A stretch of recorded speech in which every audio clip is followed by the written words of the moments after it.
नमस्कार. सरस्वती स्कूलमध्ये आपलं स्वागत आहे.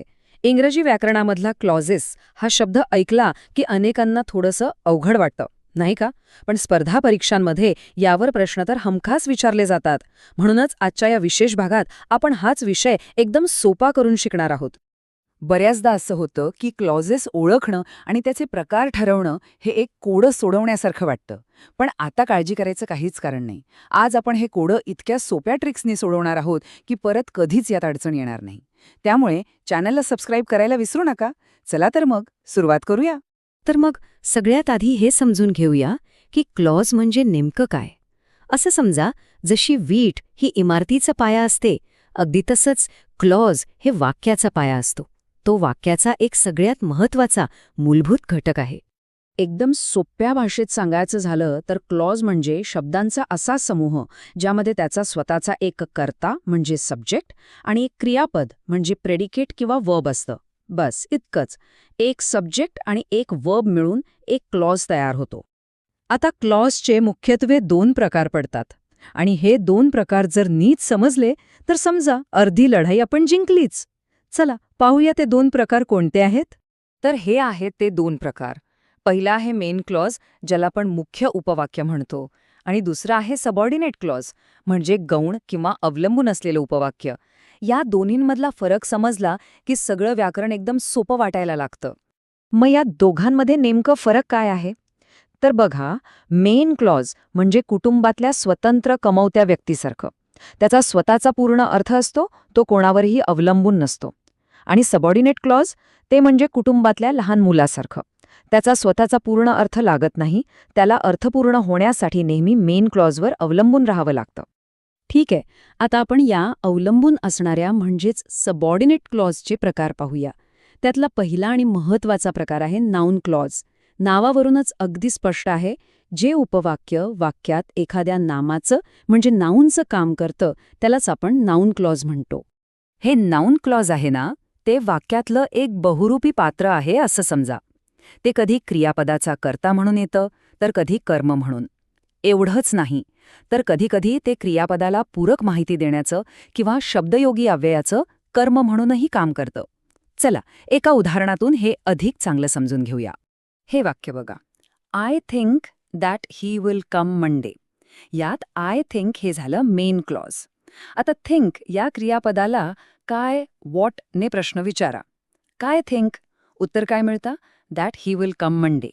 जेव्हा क्रियापदाला काय ने प्रश्न विचारल्यावर उत्तर मिळतं, तेव्हा ते हमखास नाऊन क्लॉज असतं आणि इथे ते क्रियापदाचं कर्म म्हणजेच ऑब्जेक्ट म्हणून काम करते. चला आता दुसऱ्या प्रकाराकडे वळूया. हा आहे ॲडजेक्टिव्ह क्लॉज. हे सुद्धा नावाप्रमाणेच काम करतं. जसे एखादं विशेषण म्हणजे ॲडजेक्टिव्ह नामाबद्दल अधिक माहिती देतं, अगदी तसंच हे उपवाक्य वाक्यातल्या एखाद्या नामाबद्दल किंवा सर्वनामाबद्दल अधिक माहिती देण्याचं काम करतं. उदाहरण पाहूया. This is the boy who helped to the poor. या वाक्यात who helped to the poor हे जे क्लॉज आहे ते बॉय या नामाबद्दल अधिक माहिती सांगत आहे. कोणता मुलगा? तर तो जो गरिबांना मदत करतो. नामाबद्दल अधिक माहिती, म्हणून हे झालं ॲडजेक्टिव्ह क्लॉज. सोपा आहे ना? आता येतो तिसरा आणि सर्वात जास्त उपप्रकार असलेला क्लॉज, तो म्हणजे ॲडव्हर्ब क्लॉज. हे क्लॉज म्हणजे वाक्यातलं एक प्रकारचं डिटेक्टिव्ह समजा. क्रिया केव्हा घडली, कुठे घडली, कशी किंवा का घडली, या सगळ्या प्रश्नांची उत्तरं देण्याचं महत्त्वाचं काम हे ॲडव्हर्ब क्लॉज करतं. आता ॲडव्हर्ब क्लॉजचे बरेच उपप्रकार आहेत, कारण ते वेगवेगळ्या गोष्टी दाखवतं. जसं की क्रिया केव्हा झाली हे दाखवतं क्लॉज ऑफ टाईम, का झाली हे दाखवतं क्लॉज ऑफ रिझन, कुठे झाली हे दाखवतं क्लॉज ऑफ प्लेस, आणि एखादी अट दाखवण्यासाठी क्लॉज ऑफ कंडिशन वापरलं जातं. हे प्रकार ओळखण्याची एक सोपी युक्ती म्हणजे क्लॉजची सुरुवात कोणत्या शब्दाने म्हणजे कंजंक्शनने होते ते बघायचं. उदाहरणार्थ, क्लॉज जर वेन, ॲज, सिन्स, बिफोर अशा शब्दांनी सुरू होत असेल तर ते नक्कीच वेळेबद्दल म्हणजे टाईमबद्दल सांगत असणार, आणि बिकॉज, ॲज, सिन्सने सुरू होत असेल तर ते कारण म्हणजे रिझन दाखवत असणार. चला तर मग आत्तापर्यंत आपण जे काही शिकलो ते सगळं एकत्र आणूया आणि परीक्षेसाठीची सगळ्यात महत्त्वाची गुरुकिल्ली पाहूया. पुढची काही मिनिटं खूप महत्त्वाची आहेत, त्यामुळे लक्ष देऊ नये का. आणि हो, हे स्पष्टीकरण आवडत असेल तर लाईक करायला अजिबात विसरू नका. आणि ही आहे ती मास्टर की. या एका स्लाइडचा स्क्रीनशॉट काढून ठेवला तरी चालेल, कारण इथे नाऊन, ॲडजेक्टिव्ह आणि ॲडव्हर्ब क्लॉजेस सुरू करणारे महत्त्वाचे कंजंक्शन्स एकाच ठिकाणी दिलेले आहेत. क्लॉज कोणत्या शब्दाने सुरू होतंय हे पाहून त्याचा प्रकार ओळखणे हीच परीक्षेत वेळ वाचवणारी सगळ्यात मोठी ट्रिक आहे. ठीक आहे, मग आता थोडा सराव करूया.